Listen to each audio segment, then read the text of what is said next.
Welcome to Behind the Bar. It is day 20 of the Diddy federal criminal trial, and a lot has transpired. We started the day with cross-examination of Brianna Bongalan, who we heard from yesterday. There's testimony from a new Jane Doe victim, or alleged victim, that the prosecutors have presented. And maybe the biggest piece of news is that Diddy almost got kicked out of his own trial. Jason, what happened with the court? And start with Bongalan and tell us what happened with the judge admonishing Diddy's lawyers. So Brianna Bongalan, who she testified yesterday, we talked about it, about how Diddy hung her over a balcony and threatened her life, and she was friends with Cassie and witnessed some of the more sort of egregious allegations or alleged conduct by Diddy. So today she had to endure cross-examination and A bruising cross-ex. bruising I mean, cross-examination. they went after her. And from the reports we heard in court, she may not have handled it that well. She sort of disassembled a little bit on the stand. It didn't go that well. And there was one particular thing that they honed in on. She had testified that this hanging over the balcony incident happened on a specific day of September of 2016. And they showed that Diddy was, in fact, 2016. 2016. And they showed that Diddy was, in fact, out of Los Angeles, out of the state during that time, and therefore it couldn't have happened.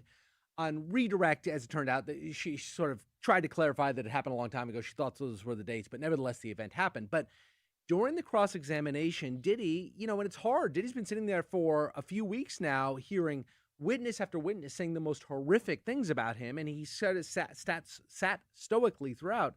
But when it came to Bongalan and the cross, which he liked very much, obviously, he started nodding sort of vigorously in the direction of Bongalan and then the jury. At the next break, the jury is excused, and the judge admonishes him to his legal team and says, "Your client is nodding vigorously to the jurors," basically saying your client is obviously trying to convey information to the jurors. He has an opportunity to do that. He can take the witness stand and convey information, but if he's going to sit there as a defendant, he cannot do that. He cannot nod like that, clearly indicating to the jury that he believes what this cross-examination is proving, that it never actually happened.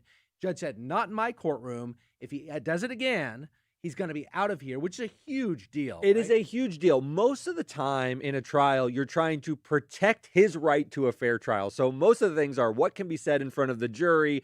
All of the action is around, will this be prejudicial towards him and his right to get a fair trial? This is the one rare instance where while you're sitting there and hearing testimony against you, you can't be conveying these messages to the jury. Sometimes judges will see that as intimidation. He is a big superstar, right? There's a celebrity quality to Diddy, and when people on that jury see him lock eyes with them, he has an intimidating quality. Obviously, lots of the testimony shows that he's a forceful personality, and the judge wanted to put a stop to that. You can sit there, you can receive this, but it has to be sort of a stoic presentation by you. You can't be trying to communicate with the jury while there's testimony going on, particularly when you like it, when there's cross-examination going in your favor and she's maybe falling apart on the stand. That's good for you, but you can't convey that to the jury. Now, it happens all the time that there's all sorts of things you can do with your physical demeanor to express displeasure with somebody, with what somebody's saying. You're constantly, as a defendant, trying to suggest with slight mannerisms that what the witness is testifying against you is false. And you can smile. I mean, you can only suppress your body language so much. Right. You are a human You're who's not responding. required to do that. Where I thought, when I first heard that the judge had admonished Diddy over this conduct, what I thought the judge was going to say, although he didn't, is what you're providing is in a way testimony, right? You are saying to the jury by nodding so vigorously at them, you are saying to them, this testimony is either false or what my defense counsel is saying is true.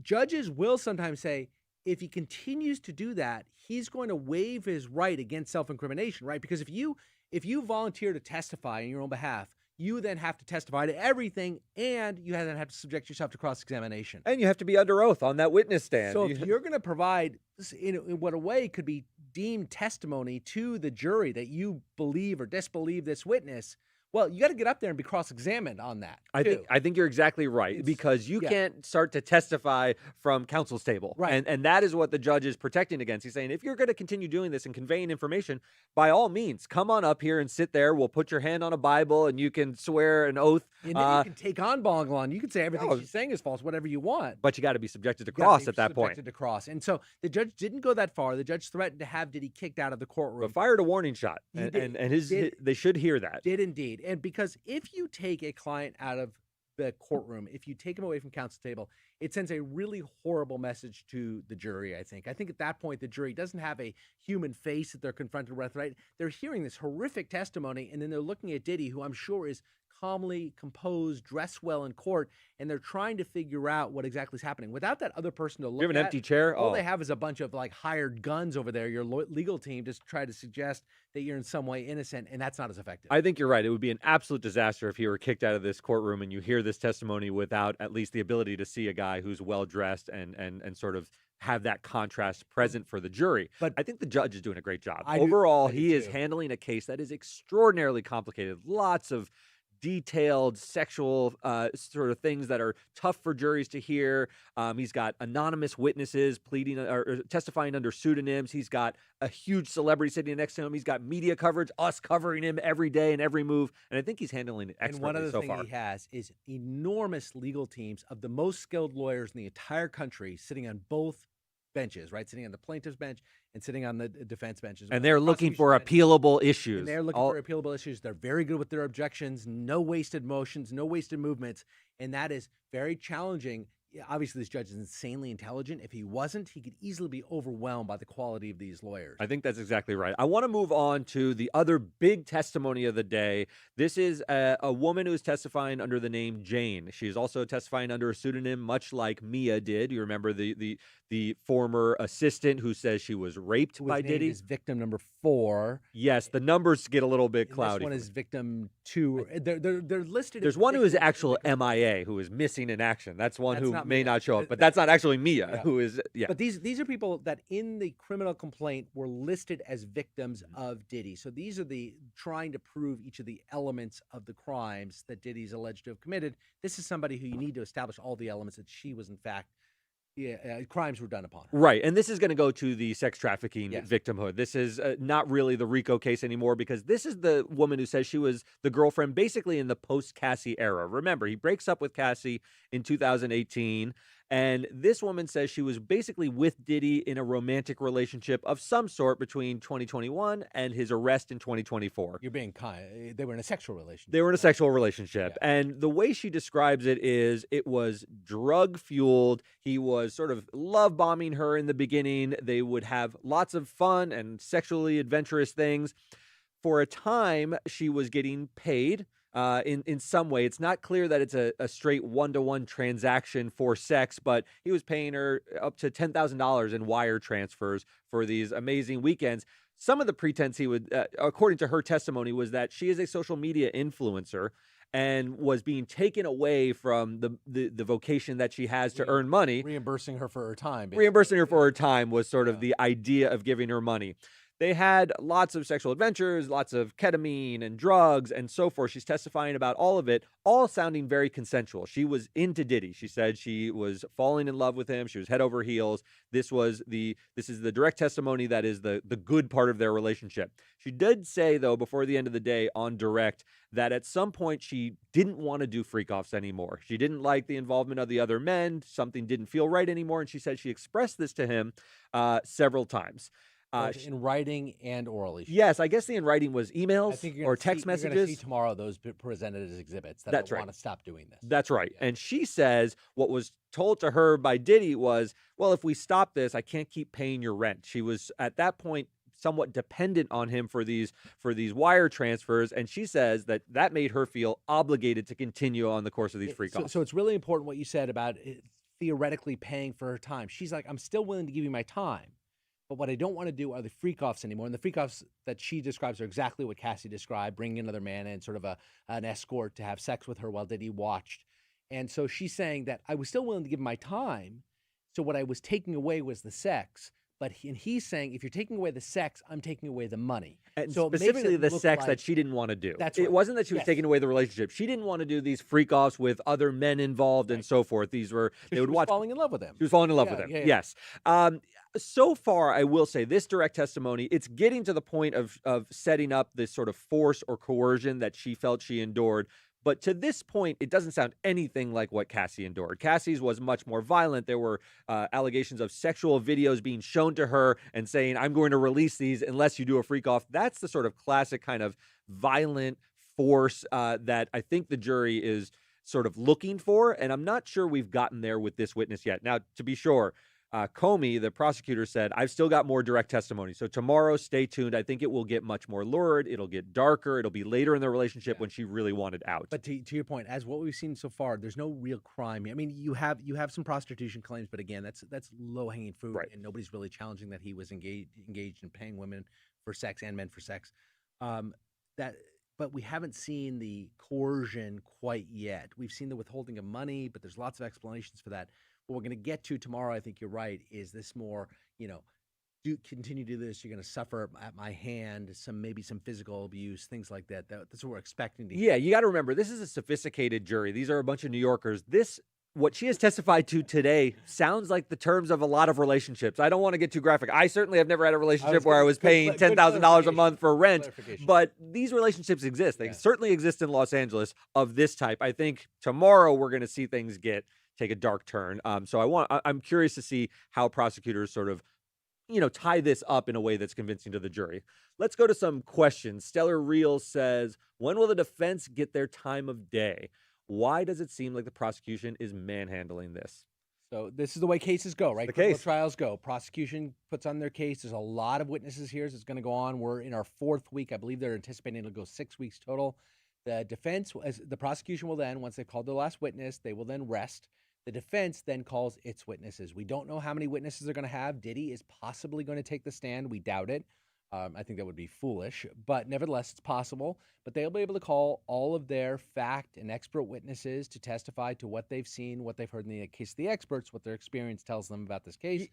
And that's the way it goes. Yeah, at this point, they're on the defensive. They get their opportunity to cross-examine all the prosecution's witnesses before they present their case in chief, and then they'll do the direct testimony, and you'll hear the prosecutors do cross-examination. But it's not the innings of a baseball game. It doesn't go back and forth. Right. Prosecution gets to do all of it. This goes right into the next question, which is from Enhanced Creators. Are Diddy's lawyers kind of losing this right now? They're losing because they're currently not on the offensive. They're on their heels. Go on the offensive in a minute. That's right. And this will change. Whatever they decide to present in their defense's case in chief, it'll start to feel different because that's going to be their affirmative case. It always looks bad when you're on the defensive. After the prosecutors have gotten all of this narrative testimony with these open-ended questions and these victims on the stands crying and emotional, you look like a bully when you're cross-examining. On the other side, the prosecutors are going to have to do that once the defense takes its turn.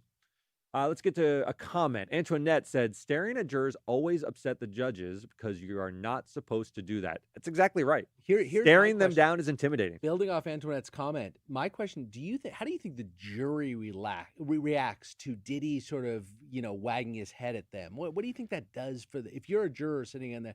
Does it come off as like a little too much, too performative? I think it depends on the juror. I think if there's a juror who is listening to the cross-examination and thinking that Brianna Bongalan is lying about this 17th story balcony incident, I think seeing Diddy nod his head gives you some sort of like, we're on the same page. It's almost like a back and forth. It's not only that Diddy's communicating with the jury, it's that the jurors are probably looking at him and indicating that they believe this is falling apart as well. So it's a little bit of a two-way street. I think you're right, though, that some jurors will see this sort of like as an intimidating gesture or a little bit too much or like, hey, man, calm down. We're just listening to testimony here. The one thing I will say is that Diddy has not done this in the past. The first time we've ever heard that he is trying to convey meaning to the jurors. And maybe he deployed it very artfully. This one time and this big point about the second witness, that he does it. Maybe the jury says, like, he's never done that before. The fact he's doing it now must mean he really disagrees with this point. Yeah, although the absence of this display during some of the terrible testimony from Cassie, assume that's true. Exactly. Yeah. You assume like, oh, you weren't nodding about that. You just sort of took that testimony and just swallowed it.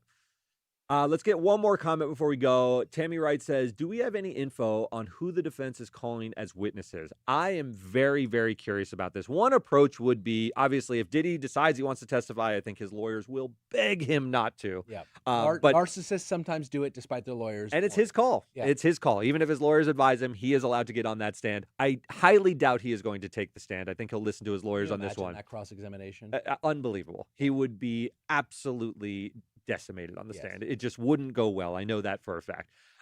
In terms of his witnesses, do you think character witnesses, do you think other Bad Boy employees who had a good experience working for Bad Boy, other artists from the label who say, like, I worked with him a lot, we were in the studio and nothing ever happened to me? It's not going to be direct character testimony like that. What you're going to have is people who claim that they witnessed the Diddy and Cassie relationship up close and personal, his close circle that were around them with regularity. And we'll try to contextualize that relationship. We'll try to say, yes, we know that there was some crazy sex. We know that there was a lot of drug use. We got that. But there was a mutual respect between them. I could see it. We saw Cassie speak up all the time. Cassie speak up. That's going to be a big one. Cassie had full agency. She spoke up all the time. Diddy was willing to do it, and he loved her. When she said, I don't want to do something, he absolutely backed off and was willing to defer to her. That kind of testimony could be really effective because we're not, there's going to be some doubt in some jurors' minds, this big question of could she have left, right? This whole narrative that you and I have stated our position on this, that women often cannot leave, even though it seems that they could. But they're going to get a lot of people that say, like, we understand that sometimes women can't leave, but that wasn't the case here. Cassie loved this lifestyle, and she may now have misgivings about it, second guessing about it, but at the time, she loved it. And so you may get those witnesses, people that are around them all the time, with a very different take on the nature of their relationship. And you'll get some competing experts. The prosecution has had their sort of experts testify as to why women stay in abusive relationships. You will have competing experts who say, yes, that is true. They'll have to concede that sometimes happens, but I'm looking at the nature of this relationship and it doesn't seem like she was trapped. You're going to have some of that. Sometimes I feel like the experts just are a wash. They really are. And I'm more interested in the experts in the witnesses you're talking about. I think jurors tune experts out to a large degree, unless there's something, you get civil cases where experts are really important, but I think they're going to tune them out generally. I agree. All right, that'll do it for today. Stay tuned for more of Jane's testimony tomorrow. Well, one quick message. That's okay. Listen to us on Amazon Music or wherever you get your podcasts. Yeah, do that. Thanks very much. See you tomorrow. Bye.